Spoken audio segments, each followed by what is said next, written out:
Ragazzi, 1, 2...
These are 4 brilliant criminals at the climax of their most magnificent effort.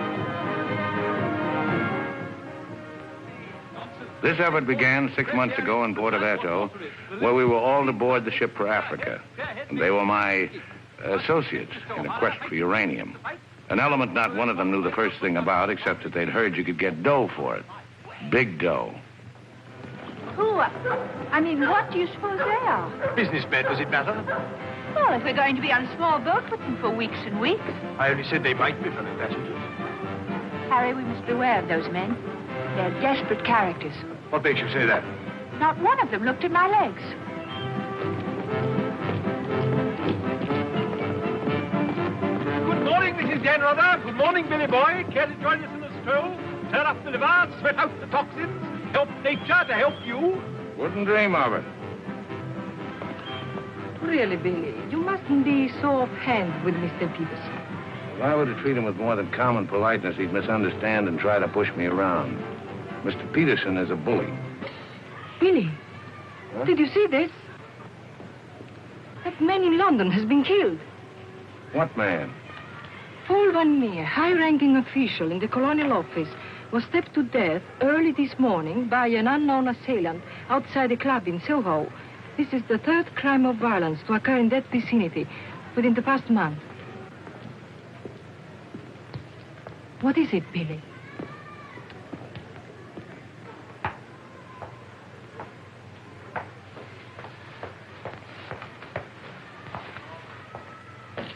In heaven's name, Billy, say something.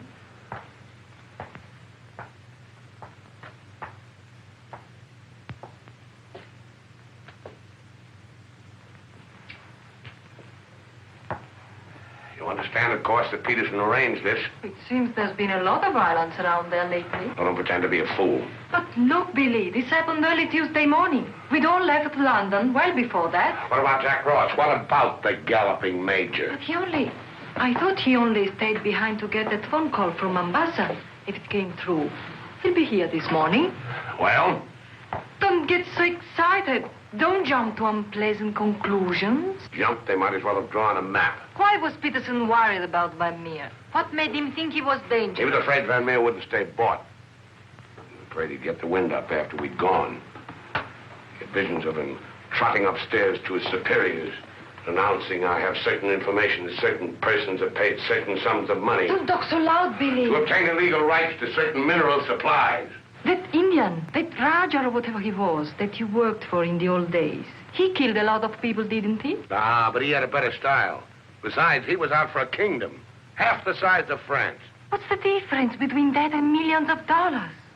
We must think of the future, Billy. This is our big chance. It may be our last. Except for Mr. Peterson, we couldn't even pay last night's hotel bill. Where are you going? Go to a cafe, drink a lot of Pernod, and listen to the band. You won't make a fuss, will you? It doesn't do to make a fuss. You have to think of the main objective. Naturally, it doesn't do to be fussy.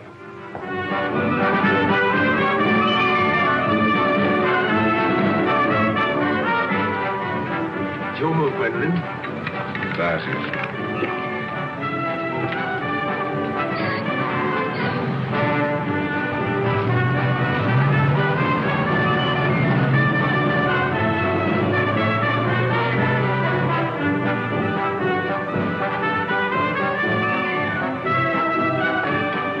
Luggage is in there. Bring it up.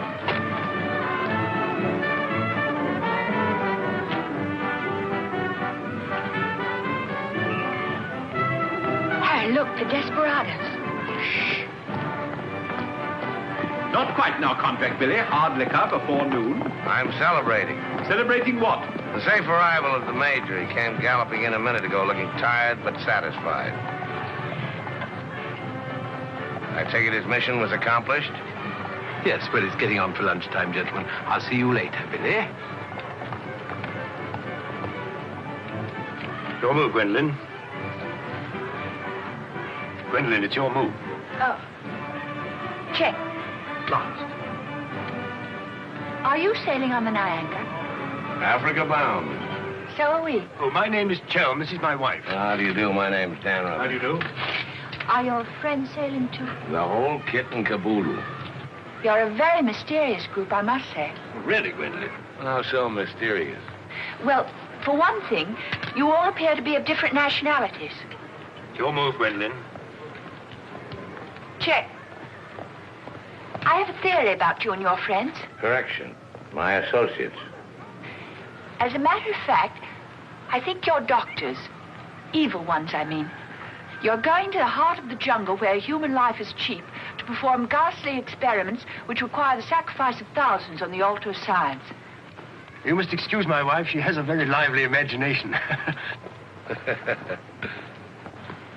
Check me. I don't know how you expect me to play a decent game when you keep talking all the time. Harry's been all out of sorts today. Usually he's a wonderful loser. Good morning, Mr. Dunrada.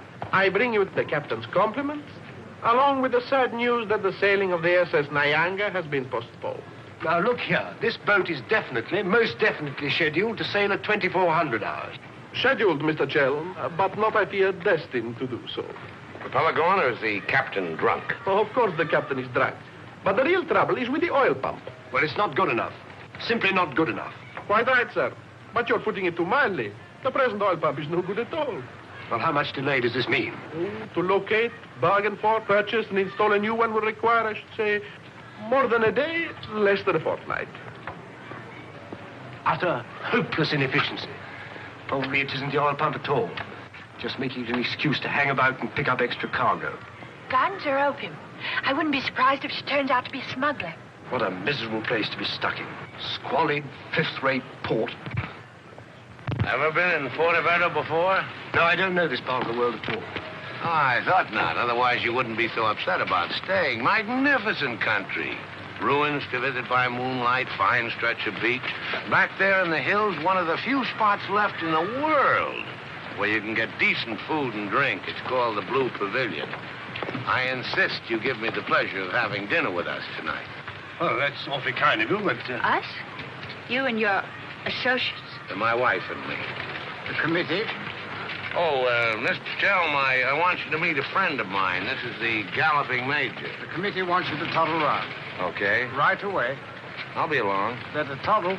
I said I'd be along. They don't like to be kept waiting.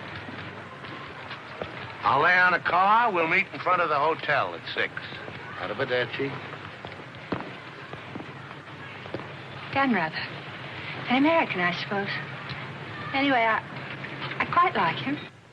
Time. 24 hours in the day, 1,440 minutes for somebody else to get busy on the same idea as ours.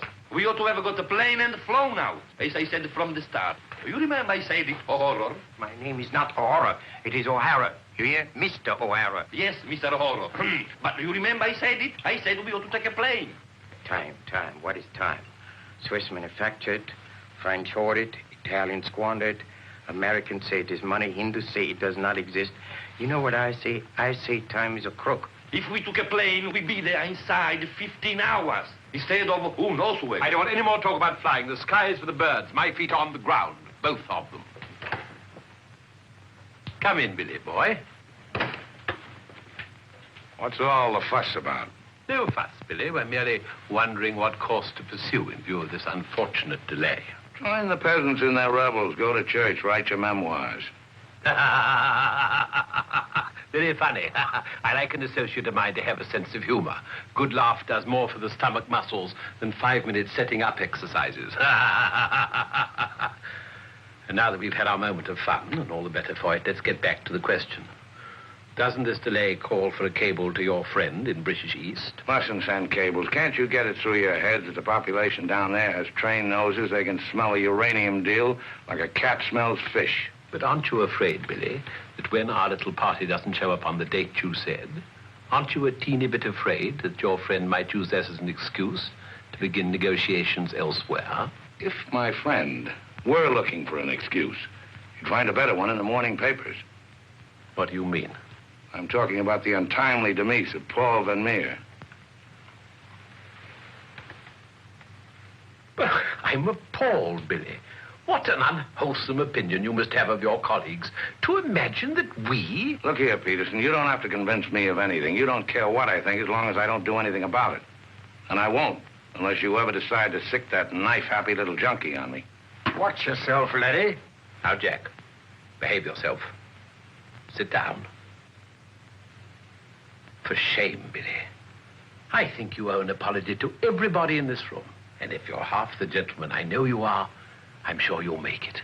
As I was saying, Peterson, you've nothing to worry about. My friend won't pull out unless I tell him to. For purely venal reasons, that's the last thing I have in mind. Jack, give Billy a light.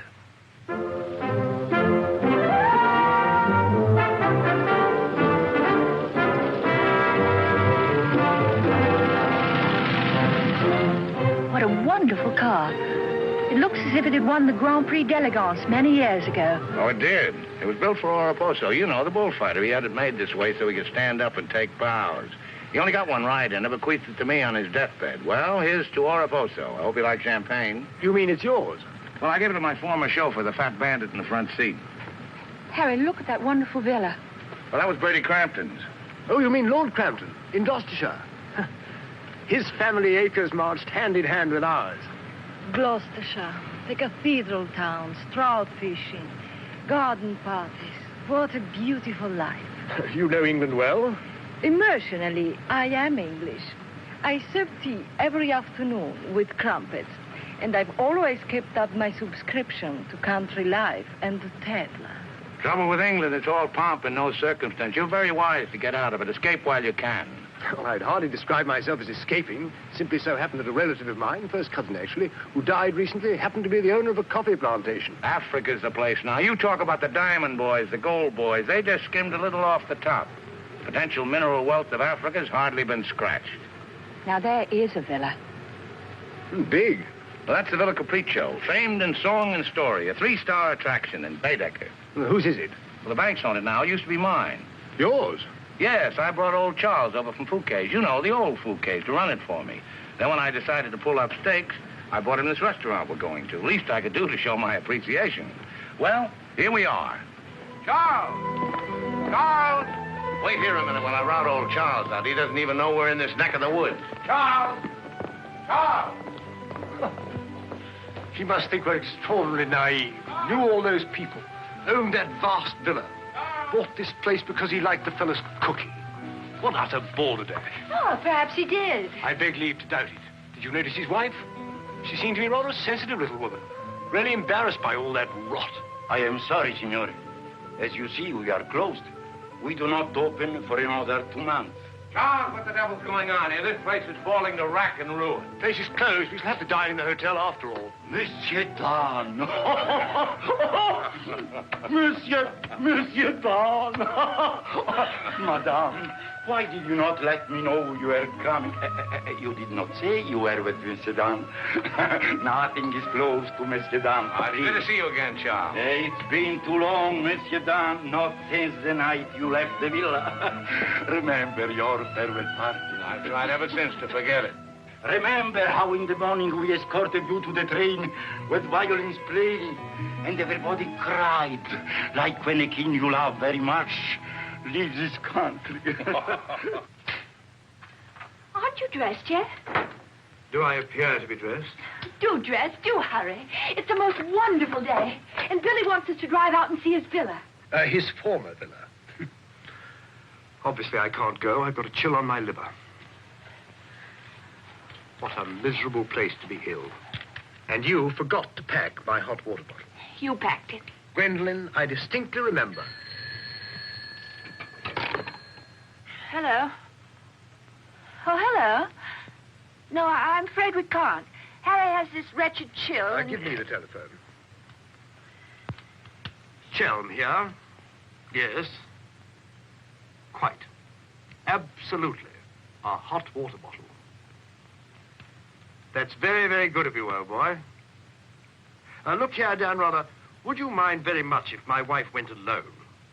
She enjoys this sightseeing sort of stuff, you know. Splendid. Splendid. I'll send her along. You know, Gwendolyn, nowadays, one simply cannot afford to dismiss people just because they're not one's sort. One has to try and bridge the gulf. After all, it's a new world we're going into. One's got to take it as one finds it. Face it. Use it. Master it.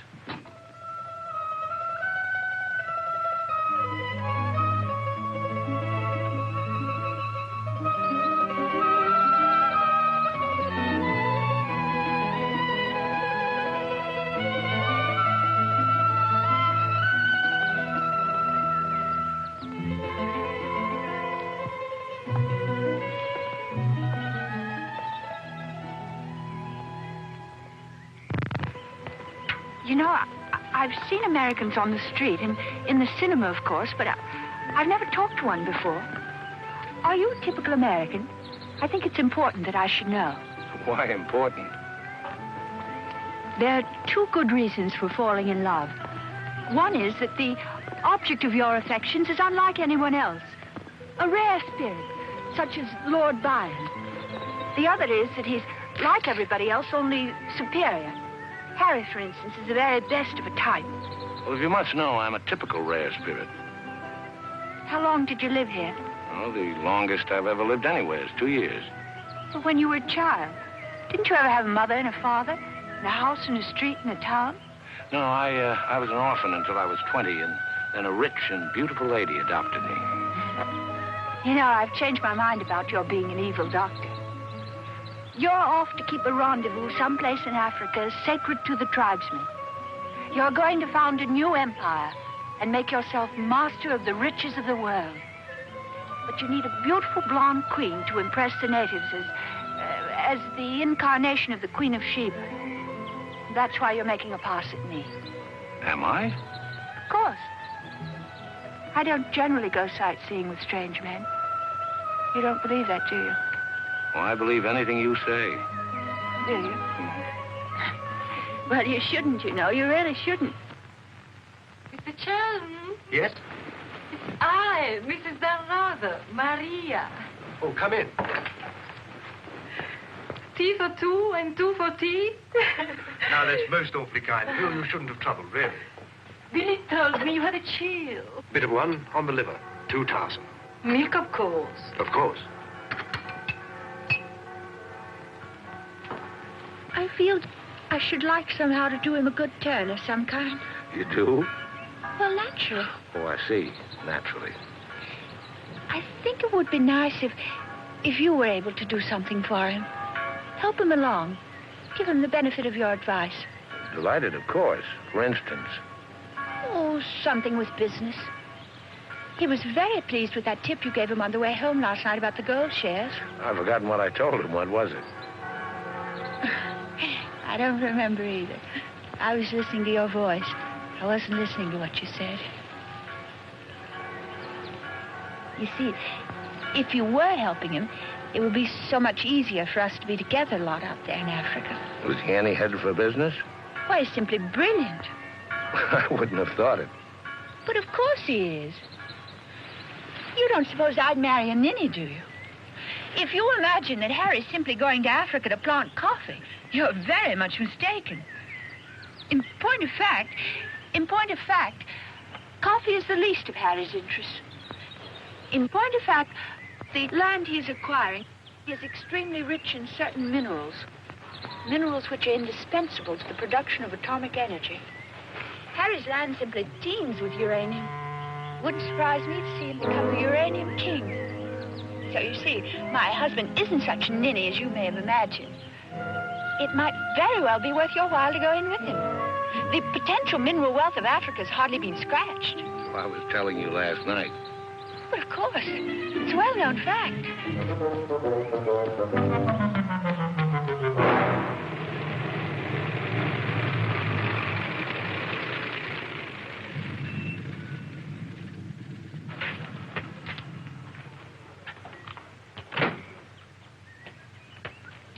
Billy boy. Had a happy day? Very. I'm so glad. What an attractive woman Mrs. Chelm is. Is that what you called me over to tell me? Who are the Chelms? They're English going out to British East. They have a coffee plantation. Any money in coffee? No, but there's a type of Englishman goes off to coffee plantations without caring whether there's any money in it or not. Relatives leave them coffee plantations and they go out to them. But why this sudden interest in the Chelm? I'd just like to know who's making friends with my friends. Well, now you know.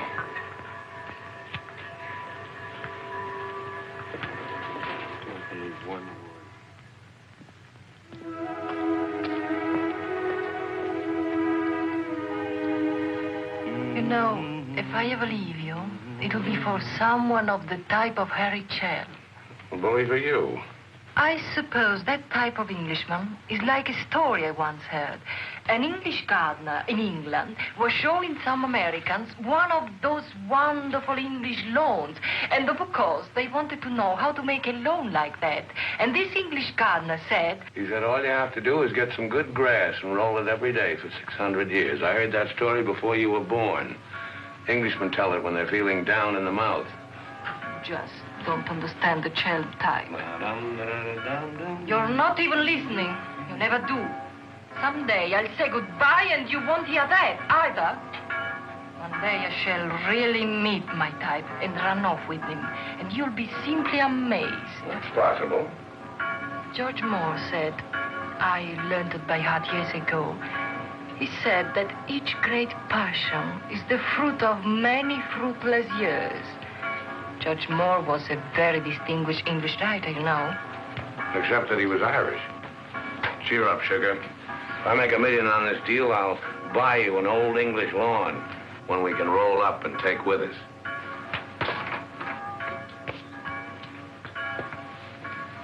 Billy, good morning. What's our wide-eyed Irish leprechaun doing outside my door? Why do you always make jokes about my name, huh? In Chile, the name of O'Hara is a tip-top name. Many Germans in Chile have become to be called O'Hara. Good morning, Mr. O'Hara. Madame, my respects. Perhaps Mr. O'Hara would like something to drink? Yes, maybe perhaps a little whiskey, huh? Very weak, please. What's this visit in honor of? Oh, just wanted to have a little talk with you. Okay, but make it fast. Fast? I give you my word, Billy. I give you my word. I feel to you like an older brother. Oh, it's not so much the difference of age. It's probably, yes, the reason is because I come from a culture which is so much older than yours in my country. A child 6 years old is older in his heart than you'll be at 60. It smokes, it drinks, it philosophizes. At this rate, I'll be 60 before you get to the point. The point is that Peterson, Ravel, and myself, we are the principals in this case. We are in with the money. We cannot switch around and turn, but an agent, It's easy to imagine that he could conceivably doesn't feel himself quite as irrevocably committed as Peterson or... We're fellow passengers, I believe. Not quite yet, would you say? Too sadly true. By any chance, you don't happen to have seen your Mr. Danrother about? I don't think Billy's up yet. Not 11. He's rather a late riser. But he said it. Well, anyway. I shouldn't put too much stock on what Billy says, particularly when he's had a few drinks. It's not that he means to break his word, he just forgets that he's given it. Charm and dependability so seldom go in one package. There are exceptions, of course. Your husband, I imagine, from his manner and behavior, is one. Oh, yes, very. Well, quite, I mean. I'm so looking forward to meeting your husband and having a chat about Africa. By all means. I understand he's in coffee? You make it sound like a total immersion. Part of Africa we're going to is due for some pretty important changes. In my opinion, things will be booming out there before you can say Jack Robinson. I do hope there won't be too many changes. It's completely unspoiled, I hear, with some of the loveliest scenery in the world. I can't imagine anything more lovely in the way of scenery than to have a few acres of gold and diamonds cropping up on a piece of land I bought for a song. Heaven forbid. Next thing there'd be big, ugly holes everywhere and great, horrid machines instead of lovely scenery. Anyway, I don't think my husband worries much about money and business, that sort of thing. Really? I mean, to appreciate my husband's point of view, one has to understand his background. Those lawns, hundreds of years in the making. Those immemorial elms. Those walls hung with family portraits. Generations of them. Those great echoing galleries where so much of English history is being made. Taxes must be terrific on a place like that. What would people like the Chelms care about taxes with their kind of money? I mean, when a family's been a power in the city of London for so long, one of the great financial families. Power in the city? You mean? Oh, yes, of course, one of those Chelms. I'm surprised you know about them at all. Very few people do. They prefer to work behind the scenes. I find it rather hard to believe that a man in your husband's position would go to Africa just for the coffee planting. You're very quick, aren't you? In point of fact, he isn't. In point of fact, he has a very special reason. So I suspected. It has to do with sin. Sin? Since the war, my husband has been almost exclusively concerned with spiritual values. He feels that if he can get away there, in the heart of Africa, he will come face to face with essentials.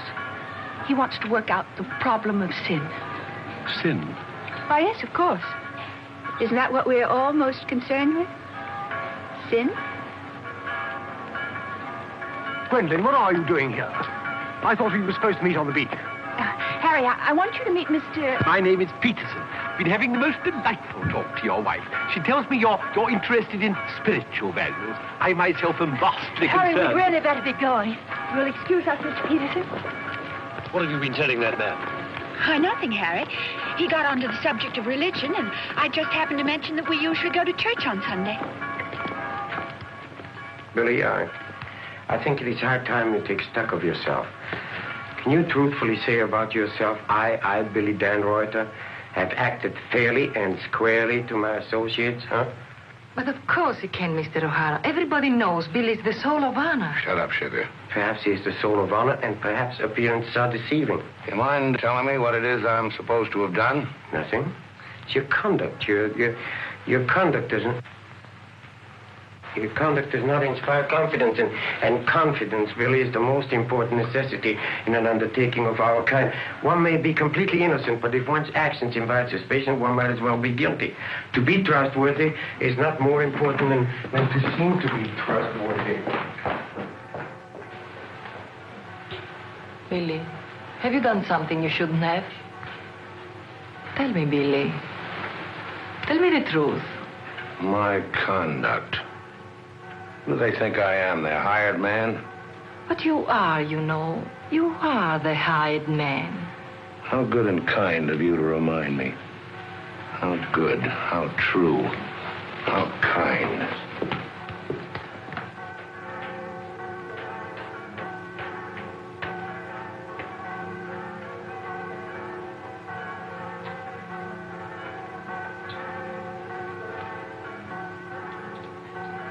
Oh, I say, Dan, rather good to see you. How about a drink? Well, Oh, come on, my dear fellow. Let me buy you a drink. Oh, Gwendolyn, don't forget to send one to Aunt Beatrice. Can't understand it. Gwendolyn distinctly said she'd join me on the beach. Then I come back and find her sitting there in that cafe. Extraordinary creatures, women. Well, let's drink to them. Pano. Scotch. Come on, you tiny little wreck, have a drink. We're drinking to women. Take the drink, but won't join you in the toast. Glass of Irish. Women. Hitler had the right idea. Keep them in their place. Kleine Kinderkirchen, babies in the kitchen. Say what you want to about Hitler, he had his points. Come. Look here. This generation's had its chance. Hitler, Mussolini, those were the men. Now is the age of the barbarians. The world's going up in smoke. I say, let it come, get it over with. Well, if you don't mind, I'd like another year or so of worry. Worry? Just 1 minute, laddies. I've just 2 or 3 words to say to you, laddies, and that's don't worry. Don't ever worry. I'm in a position to know secret information. The Rosicrucians, the Great White Brotherhood, the high secret orders. But you've no faith. You must have faith. Faith and power, secret power. Men who guard the trust from the deepest inside of the whatchamacallit. Mystic rulers, all one club, chained together by one purpose, one idea. Mankind's champions. Follow me, Billy? Oh, why, of course. This generation's had its chance. Hitler, Mussolini. I can't stand here and permit you... Are you interrupting me? Relax, Jack. Have another drink. I simply want to state that things don't happen to be what certain people imagine. An officer may find himself strapped for money, and he may undertake certain things which in other circumstances, no. Absolutely no. Absolutely. Absolutely no. In the old days, I should have simply told people of your ilk to buy their own drinks. Poor old Jack. I'll teach you. I'll teach you to insult an ex-officer of the Indian Army. Well, are you yellow? The bar. You're Major Ross? Right. Ross here. Right. Right again. Come along, the committee. Saved by the bell. I've never heard such rot in my life. Sin. Oh, sin. All I could do was to keep a straight face. No, I'm certain of it now. These are 2 very clever and dangerous antagonists. Sit here and help me close. But how could they possibly know what we're up to? Great interests like the Chelms have ways and means. Yes, and I'm convinced they're out to get us even before we get started. We must get ahead of them. Time has entered the picture in a new way. Never forget the time factor, gentlemen. It always enters the picture in the end. I'm sending a cable to London. I want full information on those Chelm interests. British Africa, too. Check up on his interest there. Every time the plane lands, I'll try and reach you by telephone. Keep me informed of the latest development. Dan Reuter, that lying, swinish, rum-swilling double-crosser. What pleasure it will give. No, you can't at the moment. We need him. Right now, we need that swinish, lying double... Did I hear my name? Rub-a-dub-dub. 3 men in a tub. Tub? Oh. Been a change of plan, Billy boy. You and I leaving for Africa. How's that? You and I are flying to Africa by the next plane. Oh, what's happened, Peters? Must be something important to get you on a plane. Perfectly simple, Billy boy. The trouble with the oil pump and the general uncertainty about when the Nyanga will sail forces me to sacrifice my personal comfort. I prefer to fly rather than run the risk of arriving too late. Well, there's also such a thing as arriving too early. What do you mean by that? Well, the land doesn't come up for auction for a couple of weeks. My friend can't make his move until then. If we sit around British East all that time, somebody's going to start wondering who we are and ask questions. Is that your real opinion, Billy, or are you just looking forward to a long sea voyage with the attractive Mrs. Chelm as your companion? Or perhaps you have even other reasons? Such as? That's for you to know and for us to find out. You'd better get your packing done.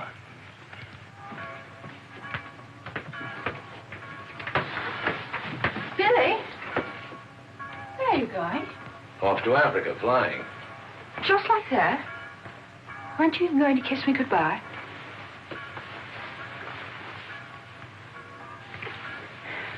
I wish. Don't say it. What? That you wish we'd never met. You'll be coming on the boat, and in Africa we'll get together and... I think I hate you. Letting those revolting men order you about. Don't deny it, I've watched them. They treat you like a servant. They say, hop it, and off you hop. I know what it is. They have a hold on you. Some black secret that could ruin you. What makes you think that? No, know, it happens all the time. My old Spanish nurse told me that half the people in the world would be ruined at once if everyone told what they knew. But couldn't you have them done away with? I mean, you must know plenty of people who could bump them off. It probably cost a good deal, but it'd be worth it, certainly. Well, it's not impossible, except that afterwards I wouldn't have any money. This way I stand to make a lot. Millions? Maybe. Then perhaps your connection with those men isn't quite so undignified as I thought. Those millions, would they be pounds or dollars? Well, either way suits me. No, that's very careless of you. The state of the pound is so uncertain. You must think in terms of hard currency. Maybe I should hire you to handle my affairs. You could do worse. I'm awfully intelligent, really. Come along, Billy boy. The car's waiting.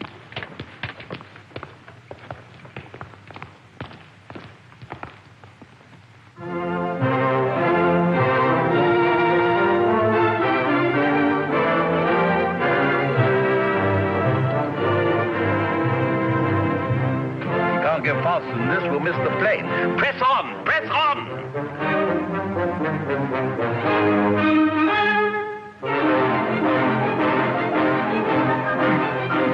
High posting.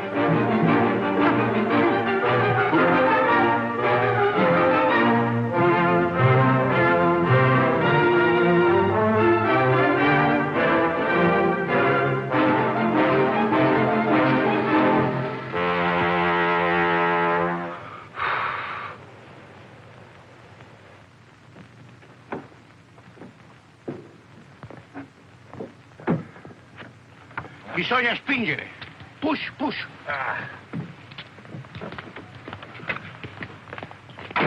Come on.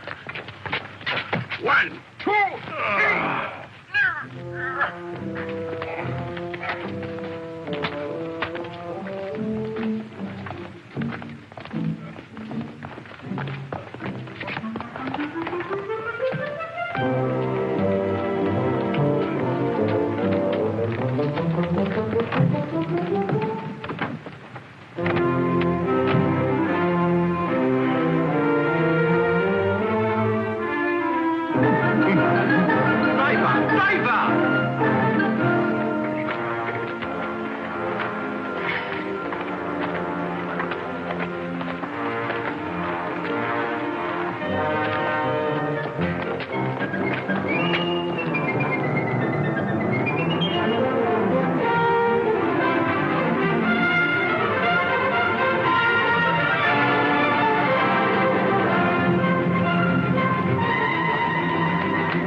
purpose. What? You planned it that way. I know what you're up to. I know everything. I know about the uranium on the Chelm's land, the Chelm interest in the City of London. The what? You heard me, the Chelm interest. I take it your information comes from a reliable source. It does, from Mrs. Chelm herself, in fact. Ah, magnificent. Simply magnificent. You must pay me back for the loss of my beautiful car. If you weren't a benighted jackass, if you could see as far as you could spit, you'd know there's no such thing as a Chelm interest. You'll have to do better than that, Mr. Dan Ruther. Very much better than that. Don't believe me. Check with London. If you find out he's anything more than a down-at-heel Gloucestershire squire, you can have my services for nothing. You mean Mrs. Chelm is an unqualified liar? Well, let's say she uses her imagination rather than her memory. You will make restitution with no Mr. Dan, either the money or a new car. Why, you fat bandit, I gave you the car in the first place. How I came by it is beside the point. The fact you gave it to me doesn't make it any the less mine. Shut up. That's right. Threaten me. It is not enough that you destroy my beautiful car. Now you... my beautiful car!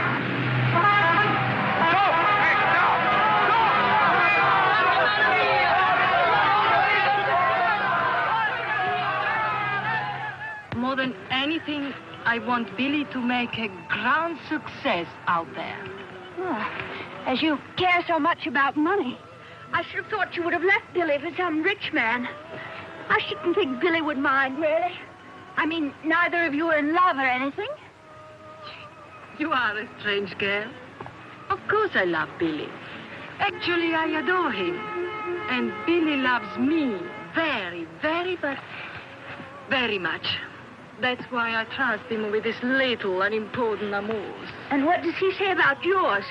But, darling, all husbands like their wives to seem attractive to other men.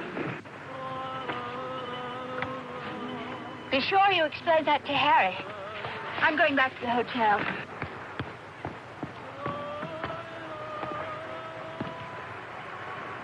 This is Dan Rubber, Maria.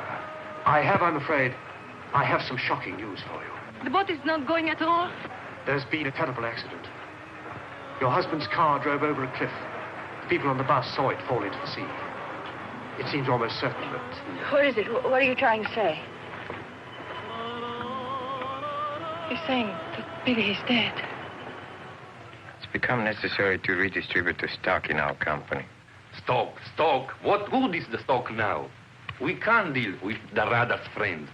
Not without Arada. All the effort, the money, everything went over the cliff with that car. Ravello, you forget the English are very sentimental people. I tell you, there is nothing that Billy's friend will not do for his widow, and in black, she's a very touching figure. Poor Maria, you really have had a wretched time of it. You are very understanding. If only there was something I could do. Just now, if you could bring me an aspirin. I have a headache. Don't move. Just you wait there. I'll be back in a moment. Mussolini, Hitler, and now Peterson. A great man, a great loss. I'm going upstairs and reading my Bible. Why all the clothes? Maria has a headache. What's the matter with you? Go away. My dear girl, I'm as sorry about Dan rather as you are. But after all, it isn't as if he was one of our oldest friends. I was in love with him. He was a very pleasant acquaintance. What did you say? I was in love with him. Really, darling, have you no control over your romantic fantasies? I loved it. Can't you hear me? I love you. Oh, rot. You're just dramatizing again. By George, you were right, after all. I did pay it. Oh, what shall I do? I feel so I were drowning. He's dead. He's dead, and I'm left in a fool like you. I tell you what to do. Have a bit of shut-eye. You'll wake up in an hour feeling your old self again, and there'll be no more silly stories about falling for a middle-aged roustabout. So? Oh, please go away. I'll just take these to Maria.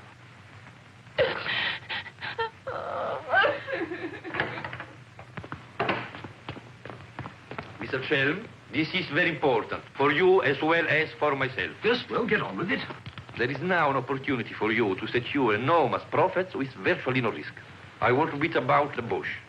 Our purpose in going to... For you as Billy's widow, it will be very easy to persuade his friend in British East, and for capital, we have Chelm. Quite evidently, you've been misinformed as to my interests.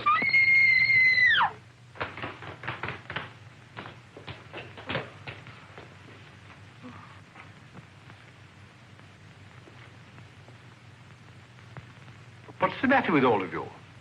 Somebody dead? Car, it went over a cliff. We thought you'd both been killed.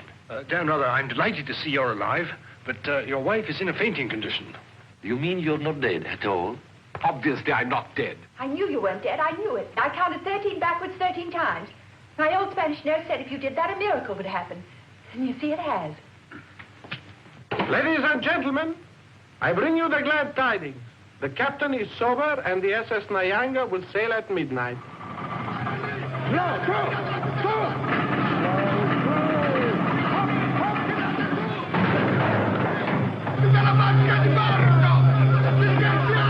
I can't see it anywhere.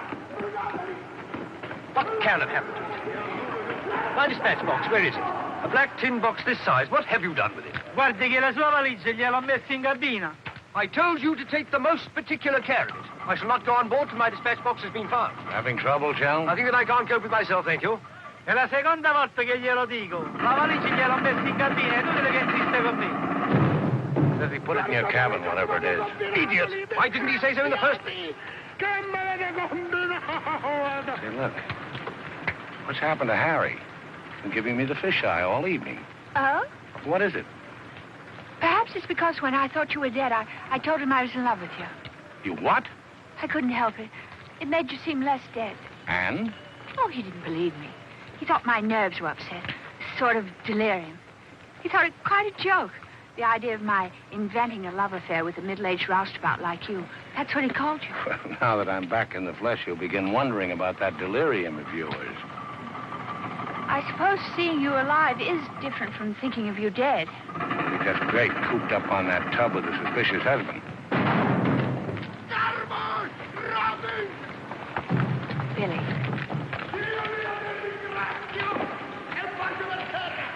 Let's not go. What do you mean?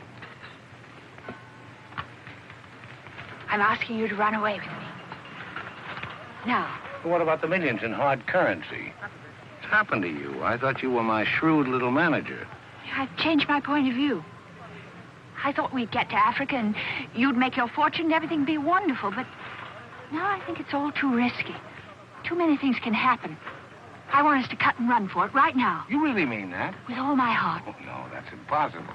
Why? Well, for one thing, Mrs. Danrother might not go for the idea. She's not quite as sophisticated as you are. Please, Billy, listen to me. I've thought it all out. We'll take the bus and catch an express for somewhere. The shot's not on the table. You're not in love the way I am. If I loved you 1,000 times more than you say you love me, it still wouldn't make any difference. I've got to have money. Doctor's orders are that I must have a lot of money. Otherwise, I become dull, listless, and have trouble with my complexion. But you're not like that now, and you haven't any money. It's my expectations that hold me together. You really mean that, don't you, darling? Sure, I mean it. And your main reason for wanting lots of money is so that you'll be ever so attractive and I'll love you more and more. That's right, baby. I'll help you, Billy. I can, too. I'm something of a witch. My old Spanish nurse said I could have been professional. We don't look now, but they're raising the gangway.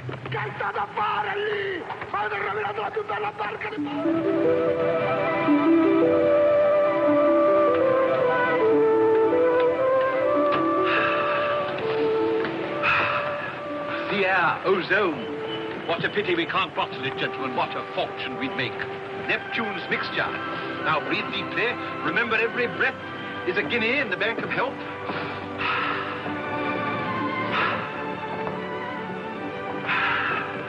Good morning, Chell. Why, that's good. Very good indeed. I didn't know you were an artist, Mrs. Danrother. I'd hardly call myself that. I only dabble. The nose is not enough long. The ears are too small. Only has one eye. Now, come along, gentlemen. We must not dawdle. Blow the man down, bully, blow the man down. Blow, blow, blow the man down. Blow the man down, baby, blow the man down. Good morning, Mrs. Chelm. Let's hope she breaks her neck. Blow the man down, bully, blow the man down. Blow the man down, bully, blow the man down. Blow, blow, blow the man down. Blow the man down, bully, blow the man down. Give me some time to blow the man down. Mr. Peterson? Mr. Peterson? Radiogram.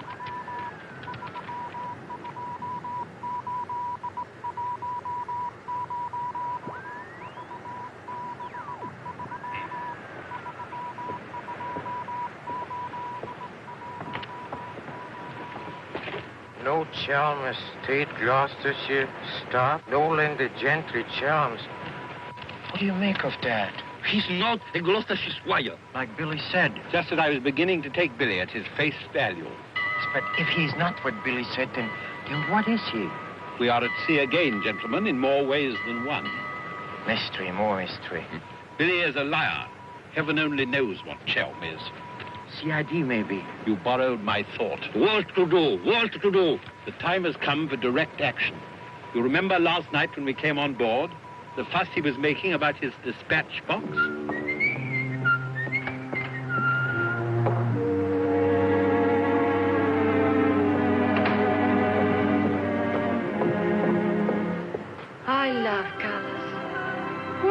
rhythm is an endless puzzle. Your face, for instance, 10 minutes ago, it was all brown and pink. Now the light is changed and is chalky white. What? Tinged with green. Green? It must be getting rough. Just a little. Don't break the pose. I don't feel very well. I think I'll go below and take a pill.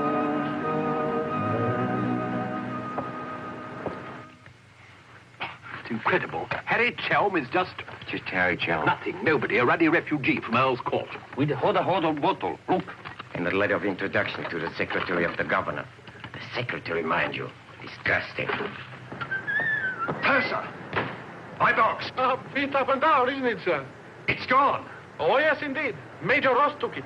I saw him sneak it out of your cabin. I like to keep my eye on what goes on aboard the ship. Where did he take it? I believe it's the Peterson's cabin. In fact, I'm sure.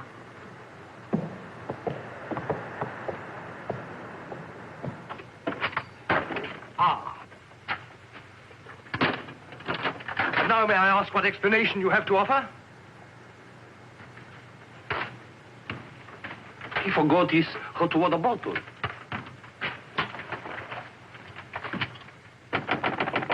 Billy. Come in. Billy, have you heard what's happened? I've seen a paper in days.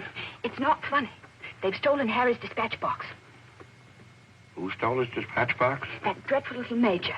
He took it to Peterson. They went through it.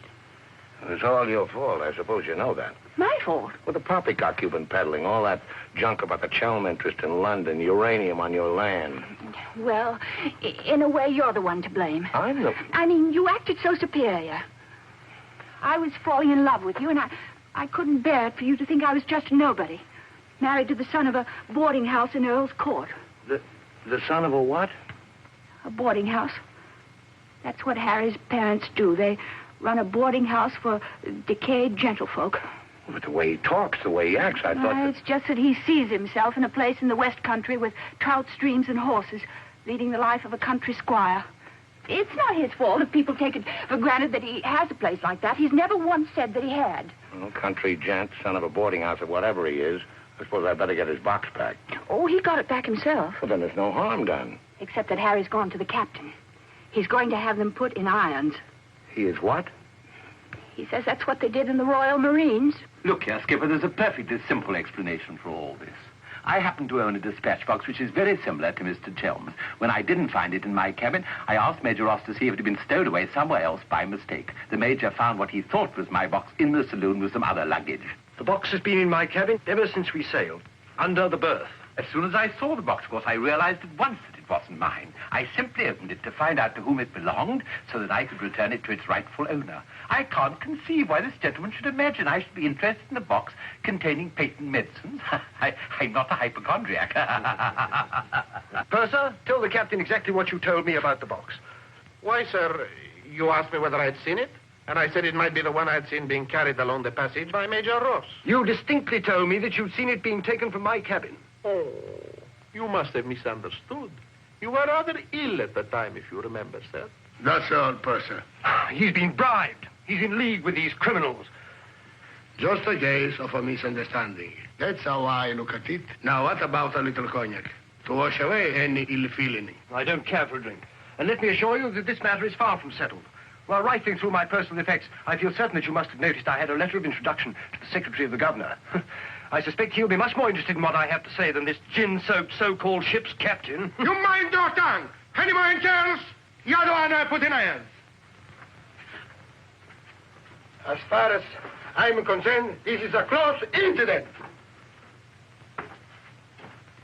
You've got your box back. Why don't you forget the whole thing? What possible interest do you expect the Colonial Office to take in? On the contrary, I expect them to show considerable interest in a gang of crooks who are trying to swindle the country out of vast uranium deposits.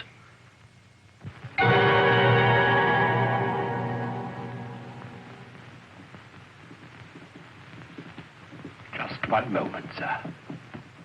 What leads you to believe? This gentleman obviously hasn't seen fit to inform you that during your supposed demise, he attempted to lure me into your nefarious venture. Unfortunately for you, he acquainted me with all the pertinent facts. Facts which I intend to communicate to the proper authority at the very earliest opportunity. I thought you were dead. That's what they told me. Everyone told me you were dead. And if you were dead, we head to a fresh capital. Didn't we? You, Ravello, my own partner, sneak up behind my back and try to cheat me. The milk's spilt. It's no good crying over it. Get after him, Billy. Calm him down. Talk to him. See if you can't get him to change his attitude. I'll try, but I don't think it'll do any good. I don't know why we have to worry about Chelm's attitude. Talk's no good. Conversation never convinced anybody. I say put an end to words. Shut up, Jack. Time factor has entered the picture again. This time, fortunately, it's working on our side. 2 weeks before we reach port. That should be plenty of time to convince our friend, Chel. I beg you, please end all this trouble. If things go on, either you will be done away with before we ever get to Africa, or you will leave and denounce Peterson to the authorities, and that will be the ruin of all my plans and hopes. In the long run, you'll do much better to get clear of these people. They're thoroughly undesirable. The long run. I'm tired of the long run. I am not even thinking about them or about myself. It's only you that concerns me, Harry. No need to worry about me. Ever since I met you, you fill my thinking. You are becoming an obsession. Don't you understand, Harry? I am deeply in love. Maria. My dear.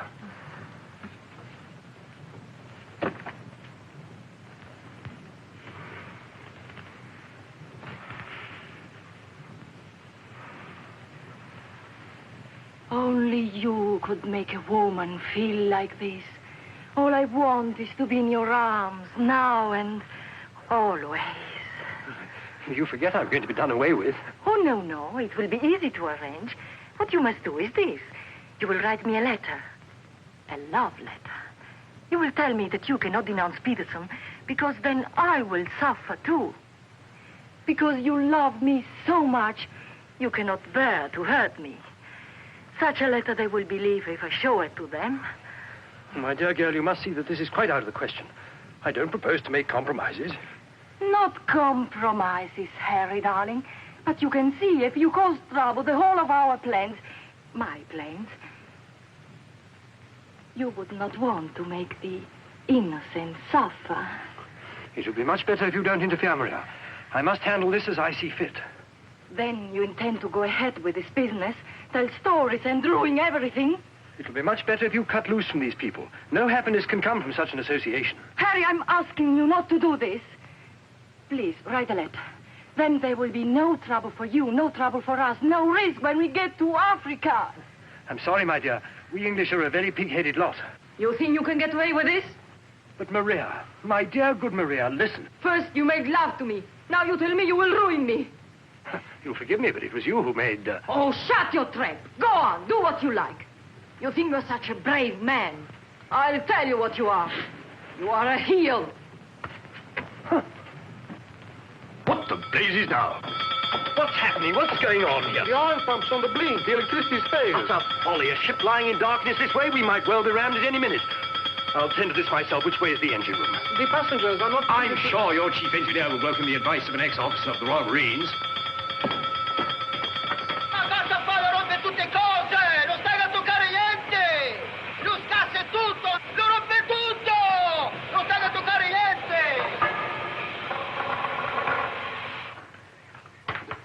Look here, you fool. Are we simply abandoned to our fate? I insist on something being done. For instance? Well, give out the lifebelts. Organize the boat drill. The clientele are requested to remain calm. To remain calm? Does the captain feel no sense of responsibility for the lives of his passengers? It's my opinion that the captain doesn't feel much of anything at the moment.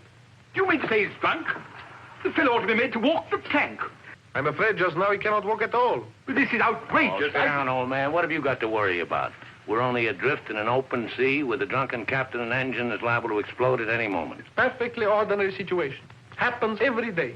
But just in case any of you are still at all anxious, let it be known that Mr. Chelm has taken charge in the engine room. Who's taken charge? Harry, and he'll foozle it for sure. Shall I get out the hymn books? Your husband claims to have learned all about engine and such things when he was an officer in the Royal Marines. If he ever was. In point of fact, not only was he an officer, but he once won a medal for jumping into a sea of fire to rescue someone. It's only a bit of wreckage, not a man, but that wasn't Harry's fault. Just a slight error in judgment. Oh, the lights, they come on. He must have fixed it. Impossible. The engines are turning. We are underway. I still say it's impossible. Ladies and gentlemen, may I have your attention for a moment? I'm happy to inform you that the oil pump is now in perfect working condition. Putting it right was no great accomplishment for anyone with the slightest mechanical bent. Anyhow, we may now proceed without further delay and in absolute safety. Oh, Harry, you did. You fooled it. But when you wrecked my ship, where is your terror? Forward, please. Captain wants to see you. There you are. You devil! You wrecked my beautiful ship! Nothing of the sort. Some scallywag down there sabotaged my work out of pure malice. You explode my engine! Now keep your head down. Let's all behave like little gentlemen. Say I understand, Mother. I can handle the brute. What happens now? Do we get the life belts? Do we abandon the ship? There's no immediate danger. The passengers will please to return to the saloon. We're heading for the nearest port, and there seems to be some chance of our making it. Let's go. Come along. Now, who was last down? Last. Billy, boy, be a good fellow and make a fourth at bridge. The Major has no head for cards. A few rubbers will soothe all our nerves. Oh, thank you. I'll soothe mine with a double scotch. In fact, I think I'll make it a triple. No ice, no water. Right, sir. How about you, dear Mrs. Dadbrother? Little bridge? Oh, so sorry. I have the most fearful headache. I think I'll go to my cabin.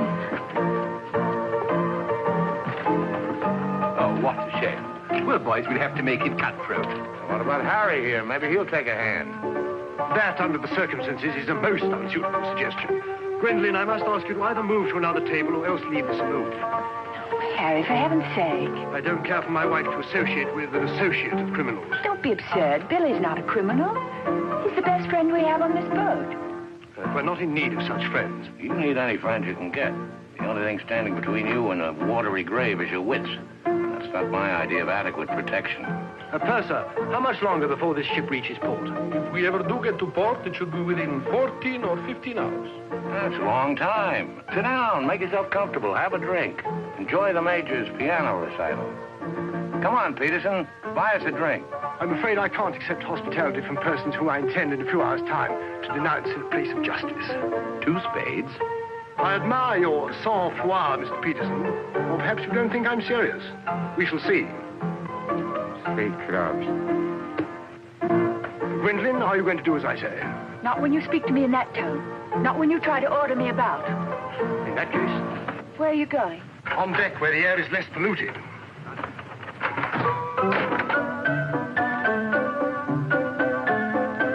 Sir, 4 tonics. I think you'd better go after Harry. Why should I? If he's going to be so childish and unreasonable. Take my advice, go to him, stay with him. I suppose you think we should keep up appearances. The loyal wife at her husband's side. No, Billy.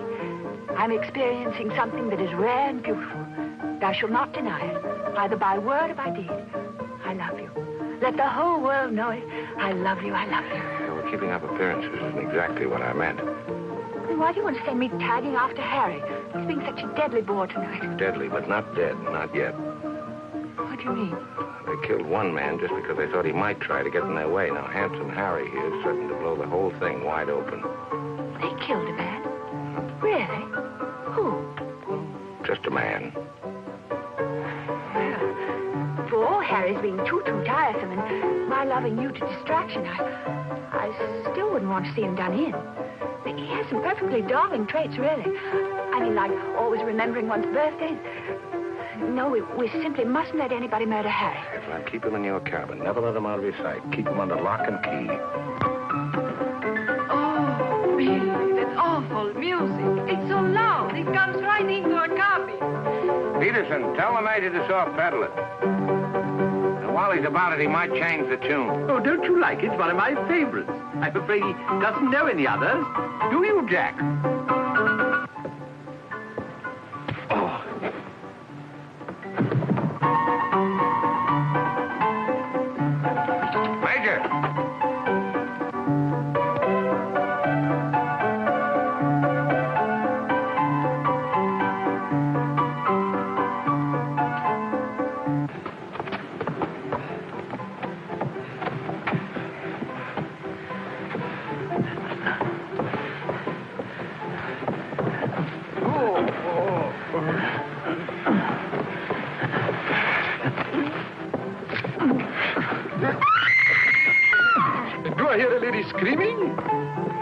one down. Captain! Captain!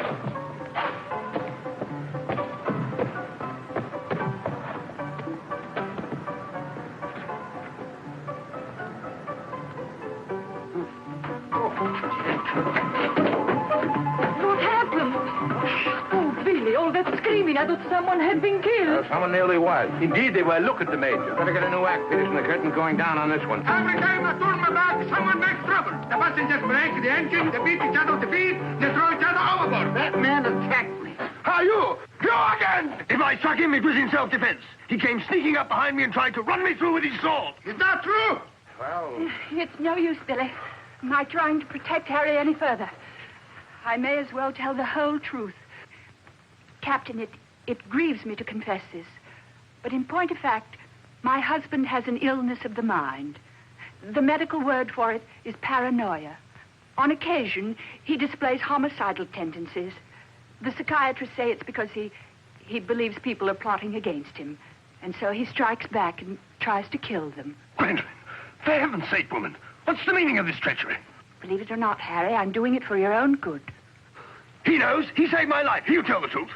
I wouldn't contradict the lady. You wrecked my ship! You tried to kill the passengers! But I never stayed first on the ship. That's why you're against me. Let me go. I'll kill a lot of you. I warn you, Captain.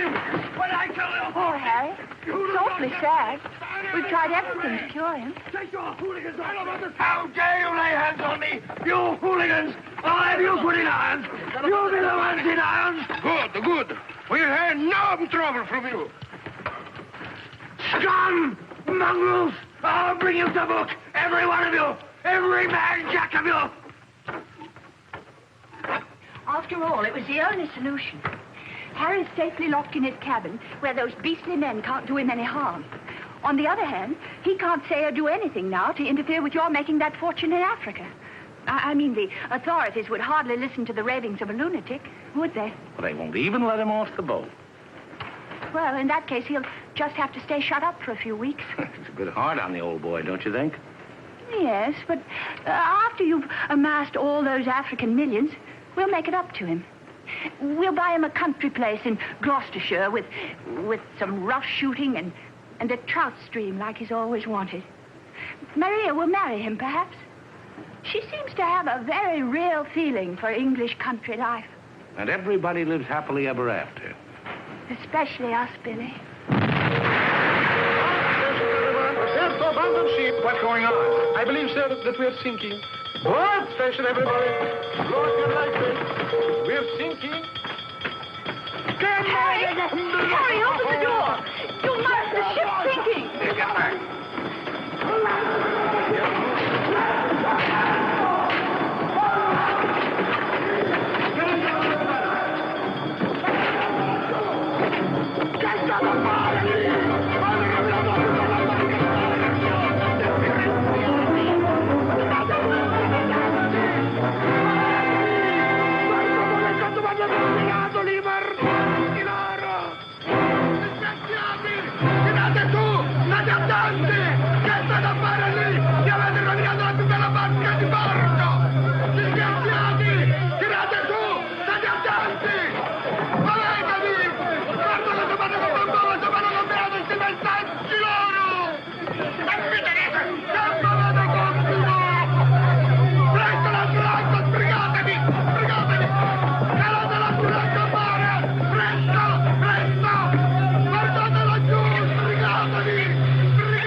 Across him out there. He's a strong swimmer, isn't he? I don't say we will, but it's possible. Anything's possible.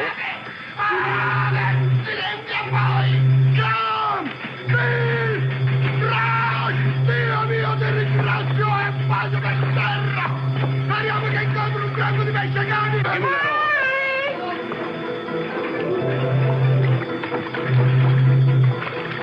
Harry!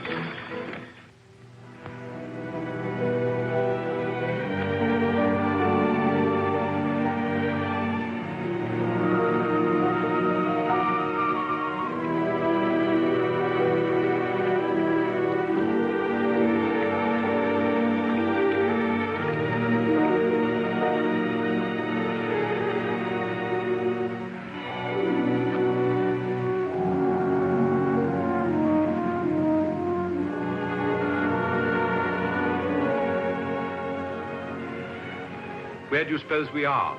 Africa. What part of Africa? Yes, that's important. What part? Not a bad place to land. No customs, no forms to fill out. Tell us at once where we are. It's important I know. You mean to say there are parts of the Dark Continent where you won't be received like the prodigal son? Olio. What's that? Olio.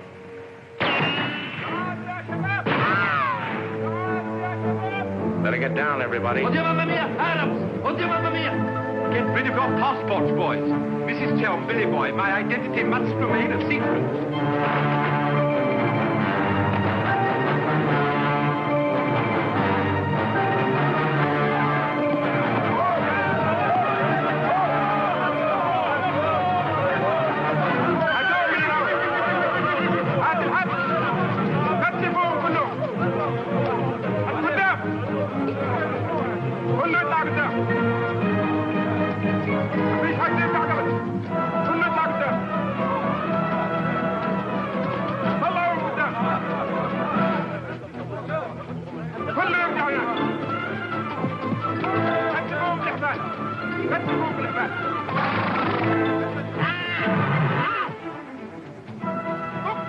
Olio, what's that? It was a company that sold arms to the Arab legions.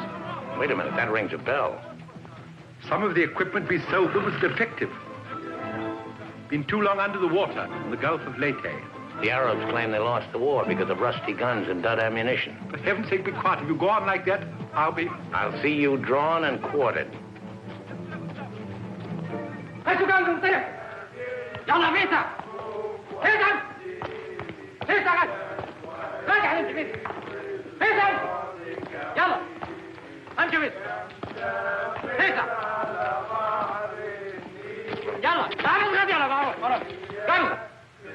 Are you going to allow them to bully you in this way?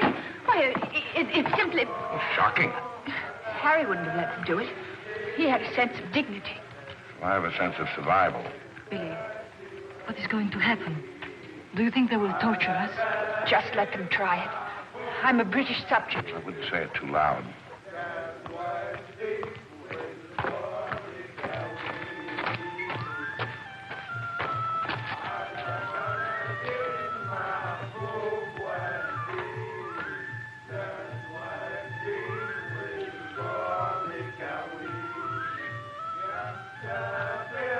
We shipwreck. Big boat, go down. Bottom ocean. We take little boat.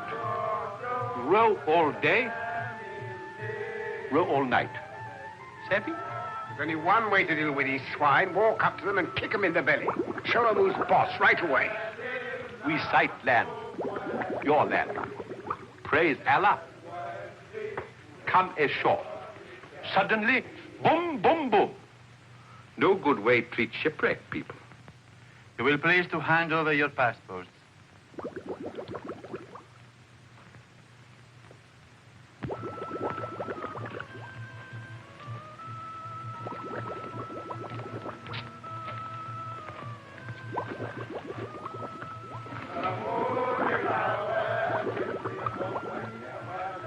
There seem to be 4 missing. Will those who have not handed over their passports hold up their hands?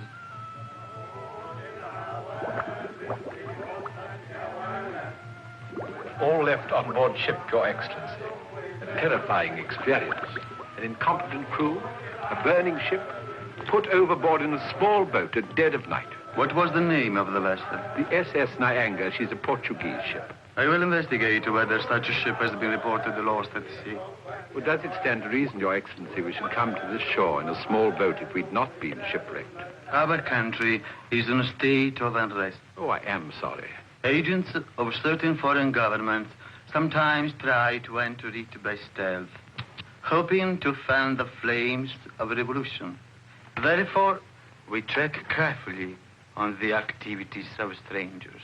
But surely, Your Excellency, in our case, one look is sufficient to convince you of our innocence.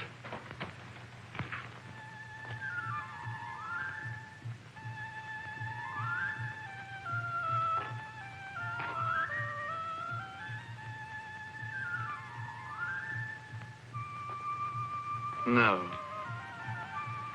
One look is not enough.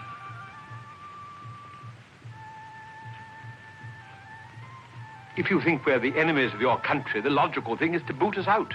Send us packing by the first available boat or train. We shan't object. We've got important business elsewhere. Where is elsewhere? Central Africa. And what sort of business? Vacuum cleaners, sewing machines. Ah, yes. Businessmen. All going to Central Africa to sell vacuum cleaners. Hat to hat, I suppose. And you, sir, I take it, are the head salesman, the ringleader of this group. Oh, no group. We met for the first time on board ship. Complete strangers to one another. Liar! The others all look at you each time I ask a question. I am a keen observer. You four are together. Oh, no, my fat-gutted friend. I'm not the illiterate, simple-minded native you're fool enough to take me for. I am a great man, a serious man. I spit on you, too. I spit on you and all your life. Off to the wrong start, Peterson. There's only one way to deal with these swine! Swine! Swine! You'd better be careful. My husband, my late husband, who was drowned in the Niagara disaster, happened to be one of the most important figures in the British government, Sir Harry Chelm. In point of fact, we had letters from the Prime Minister and the Queen telling everybody to be particularly courteous to us and our friends. So you see, if any harm befalls us at your hands, it will become a major international incident. Would you instruct that one that in my country a female slave may move, but her words are not heard? Harry. If only you were here. And now, sir, you will stop abusing my intelligence and tell me who you really are and what is your actual purpose in being here. I'm a sick man. I've got a bad heart. I mustn't talk anymore. You refuse to answer. Well, that is interesting. It makes of it a contest in a game at which we excel. We of this country have had 4,000 years' experience in asking questions and getting answers. Who are you? Why are you here? Don't hit me again. My heart. I have an attack.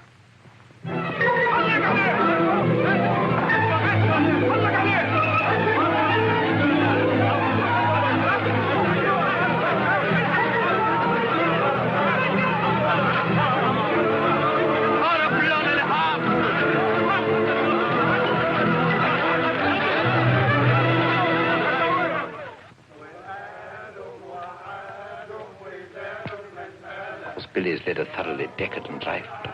Must say, I thought he had more backbone than that. Backbone. Either you have it or you haven't.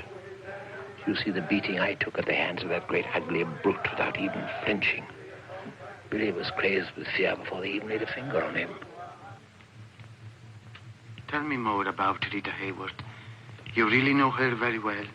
Do I know Rita? Do I know her? I'll give you a letter of introduction. She'll fall an immediate victim to your charms. You really think so? Oh, but certainly a man like you, suave, intelligent, darkly handsome. You have everything, Ahmed, except money.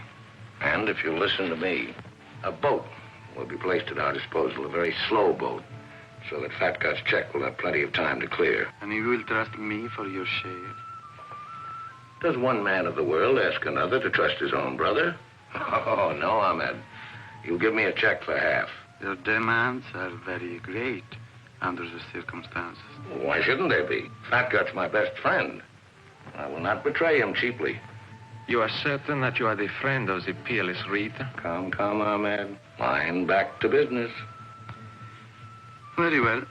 50-50. Oh, by the way, Fat Gut's nature is noble like ours. He might try to bargain. I do not bargain with a puffball like that. It's beneath my dignity. It'll be dawn soon. The correct hour for a firing squad. But if we have him shot, what about the money? Well, I was just thinking that if he had a volley at the psychological moment, he might not be so inclined to haggle. I believe you must have Arab blood. Westerners are not usually so subtle. يلا يا علي نمسك الراجل الثخين. يلا بينا. يلا. Look, Halamite. Look, Halamite. Ah! are you taking me? I won't go. I demand to see a doctor. Would you say that in Paris, among smart people, the Rolls-Royce or the Cadillac is considered more chic?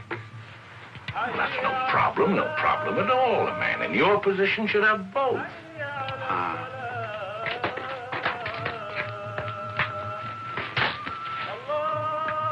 Mr. Dunrather, I believe, would like a word with you. Billy. Sit down, Peterson.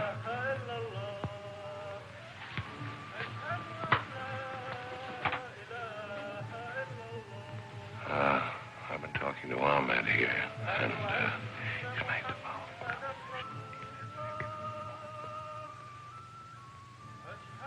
It's blackmail. I can't pay.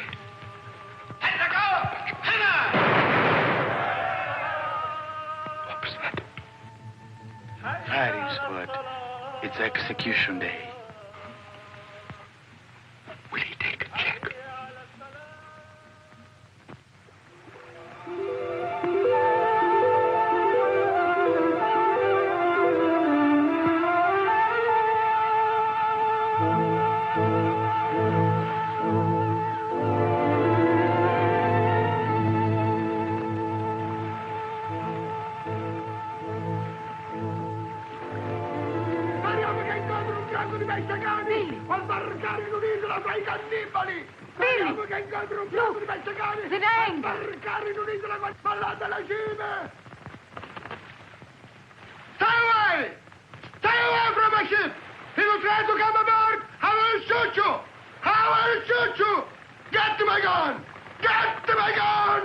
Give it to him. Maybe he'll shoot himself. My gun! My gun!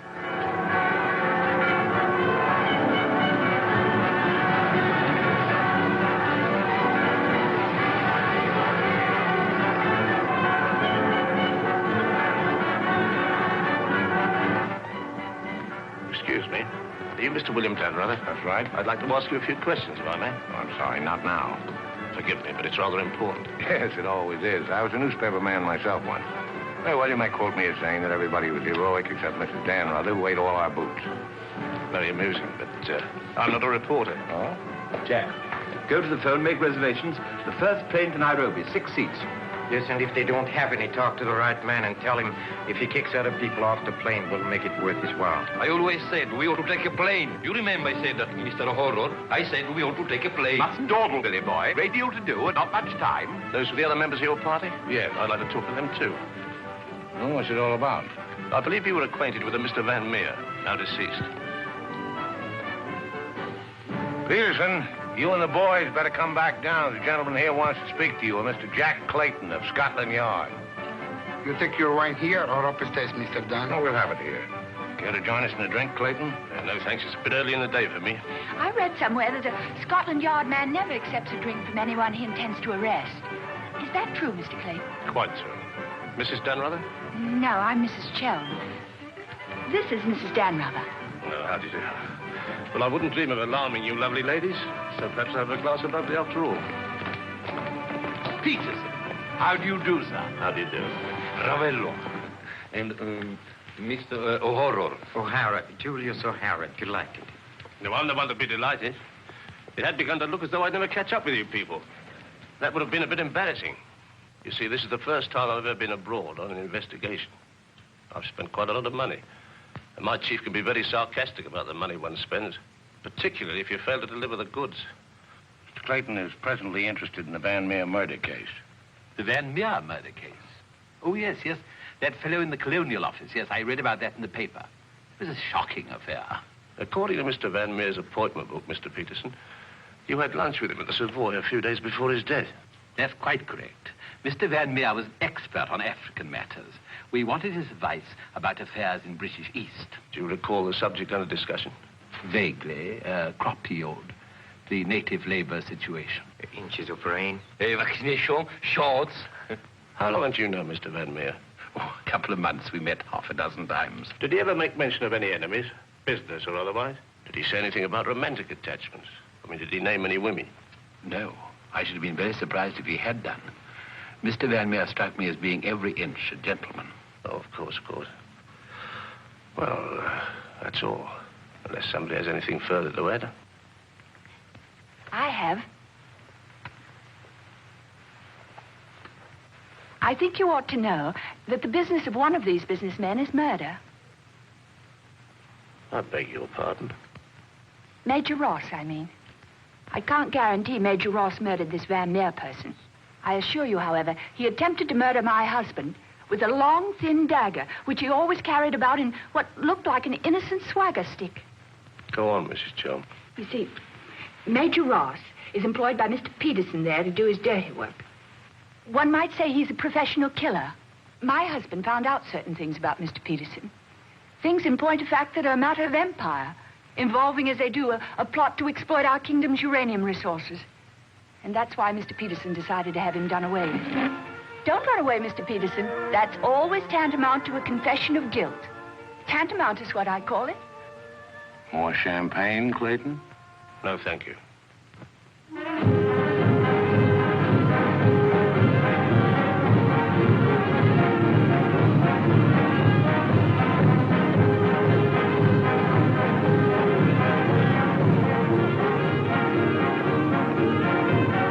As I said before, very smart fellows indeed. Should you ever think of me in Earl's Court, that's where I'll be, helping Harry's parents with the lodgers. Should you ever think of me, try not to let it be too harshly. You kiss her too, Billy, and tell her she's forgiven. Sure. Goodbye, Billy. Bye.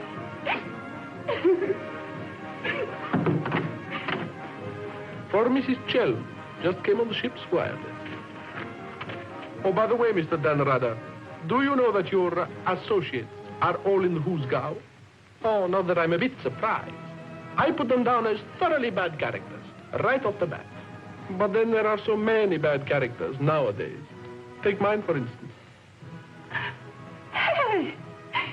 He's alive!